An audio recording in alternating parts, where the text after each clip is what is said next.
Oke, bismillahirrahmanirrahim. Assalamualaikum warahmatullahi wabarakatuh. Pada pertemuan kali ini, Ibu akan membahas tentang sifat-sifat logaritma. Oke, ini ada sifat-sifatnya, ada 1-10. Kita akan bahas satu-satu dulu. Jika A lebih dari 0 dan A tidak sama dengan 1, M lebih dari 0 dan M tidak sama dengan 1, B lebih dari 0, C lebih dari 0, maka berlaku hubungan berikut. Oke, yang pertama, ketika bilangan pokok A dari 1 itu sama dengan 0, sama kayak minggu lalu ya, ini udah pernah dibahas kenapa dapat 0. Jadi ketika nanti bilangan pokok A dari A, pasti jawabannya 1. Sama-sama A nih, bilangan pokoknya sama. Contoh angkanya misalnya ada 10, bilangan pokok 10 dari 10. Nah, udah sama-sama 10 kan, berarti jawabannya 1. Misalkan bilangan pokok 50 dari 50 sama dengan tetap hasilnya 1. Oke, kita bahas sifat yang kedua. Ada bilangan pokok A dari B ditambah bilangan pokok A dari C sama dengan bilangan pokok A dari B dikali C. Ini sama kayak eksponen. Jadi intinya bilangan pokoknya harus sama. Nah, karena ini udah sama-sama A, bilangan pokoknya udah sama-sama A kan. Karena penjumlahan di eksponen, kalau dijumlah itu berarti dikali. Nah, kalau pengurangan berarti dibagi atau menjadi pecahan.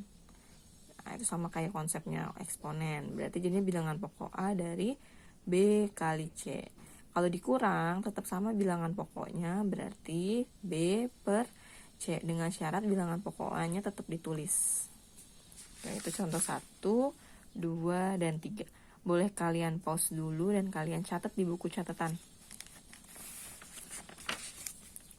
Lanjut, ada sifat yang keempat ya. Yang keempat itu bilangan pokok A dari B sama dengan bilangan pokok M dari B per bilangan pokok M dari A. Nah, itu sama ya. Berarti nanti kalau ada soal B-nya ini kita taruh di atas, yang jadi pecahan itu bilangan pokoknya. Perhatikan konsepnya dulu baru ke contoh soal lagi selanjutnya. Sifat yang kelima, ada bilangan pokok AM dari B pangkat N. Nah, sama dengan, kalau ini lihat, perhatikan. Ini kan ada pangkat N sama M-nya. Berarti dirubah nih jadi N per M, bilangan pokok A dari B. Nah, yang nomor 6, A pangkat bilangan pokok A dari B. Nah, itu jawabannya B aja karena ini udah sama-sama A, bisa dicoret. Sifat yang ketujuh, ketika bilangan pokok A dari B dikali bilangan pokok B dari C, maka hasilnya adalah bilangan pokok A dari C. Karena ini udah sama-sama B nih, log B bisa kita coret. Karena suatu perkalian ya, ini boleh nih. Jadi angkanya 1. Jadi jawaban akhirnya bilangan pokok A dari C. Ini berlaku hanya untuk perkalian, jangan yang lain. Sifat ke-8, ketika bilangan pokok A dari B ini bisa kita jadiin pecahan. Caranya tinggal 1 per bilangan pokok B dari A. Ini tinggal dibalik nih. Atau misal nanti ada soal gini, pecahan nih lognya, aduh bingung. Bilangan pokok 2 dari 3, misalnya ada ini soalnya. Kan kalau ngitung pecahan agak ribet ya. Jadi kita naikin aja ke atas, boleh. Jadinya bilangan pokok 3 dari 2. Nah, jadi kita balik.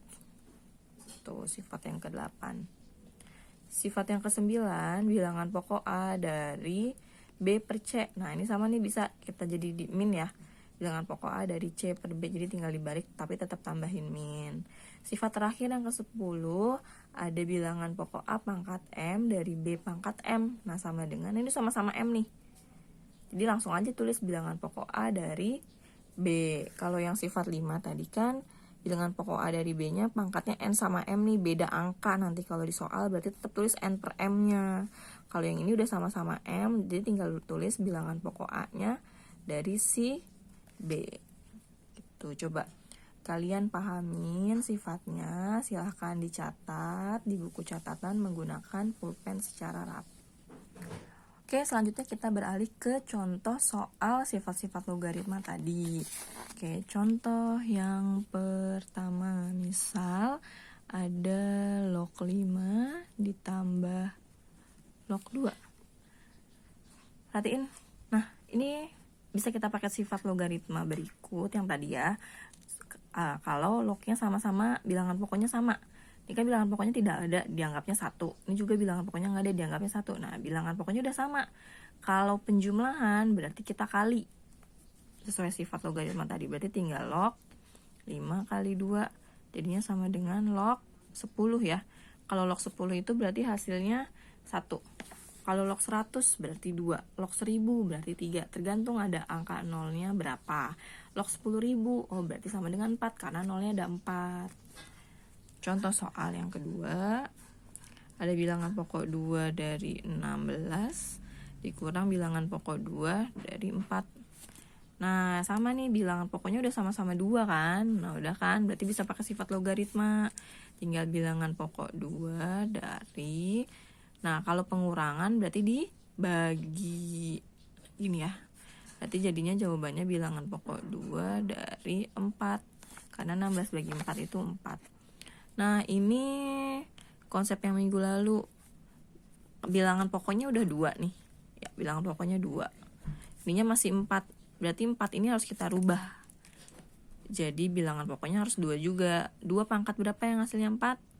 2 pangkat 2. Nah, berarti jawaban akhirnya angkanya nilainya 2. Karena udah sama-sama 2 log 2 nih ya. Tuh, paham ya?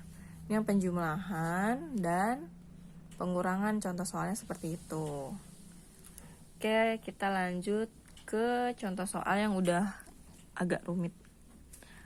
Bilangan pokok 4 dari akar 2 ditambah bilangan pokok 4 dari akar 8. Bilangan pokoknya udah sama-sama 4 nih. Jadi karena penjumlahan tinggal kita kali ya. Berarti bilangan pokok 4 dari akar 2 dikali akar 8. Ya kan? Sama dengan, ini 8 ya. Sama dengan bilangan pokok 4 dari akar 16. Nah, sekarang akar 16 itu ada hasilnya. Berapa akar 16? 4. Nah, berarti bilangan pokok 4 dari 4 hasilnya 1. Menurut sifat yang pertama, kalau bilangan pokok A dari A berarti udah sama kan tadi. Jadi jawaban hasilnya akhirnya adalah 1. Oke, contoh soal berikutnya.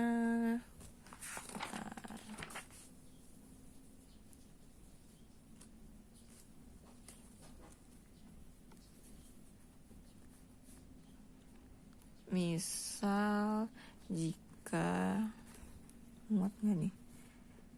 Bilangan pokok 8 dari 5 itu sama dengan A, maka bilangan pokok 2 dari 5 itu berapa? Oke, kita jawab. Ini masih tetap menggunakan sifat-sifat logaritma. Nah, kalau ini sama dengan sifat yang ada pecahan tadi ya.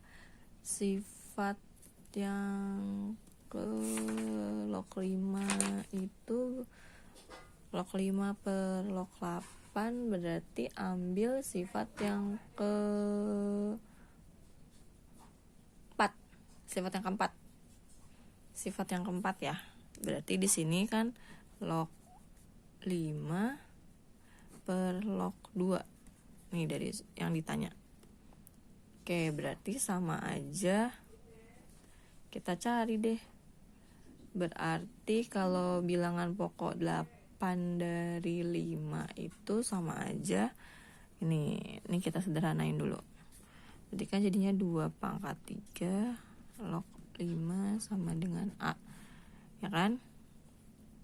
Nah, terus ada angka 3 nih. 3-nya kita majuin ke depan. Jadi 3 dikali bilangan pokok 2 dari 5 sama dengan A. Ya kan?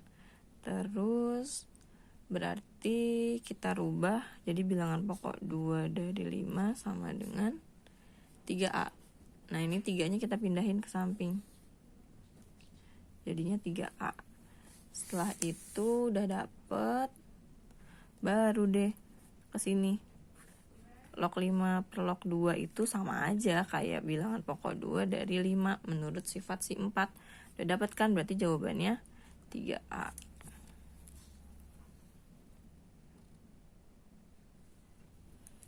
Oke, lanjut yang nomor 5 itu ada soal bilangan pokok 2 dari 5 dikali bilangan pokok 5 dari 64. Nah, ini ada perkalian nih.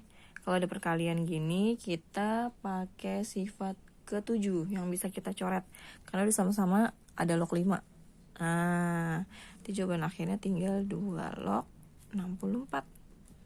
Nah, 2 log 64 berapa? Kita harus sederhanain dulu. Ini kan udah bilangan pokoknya 2. Berarti harusnya 2 pangkat berapa yang hasilnya?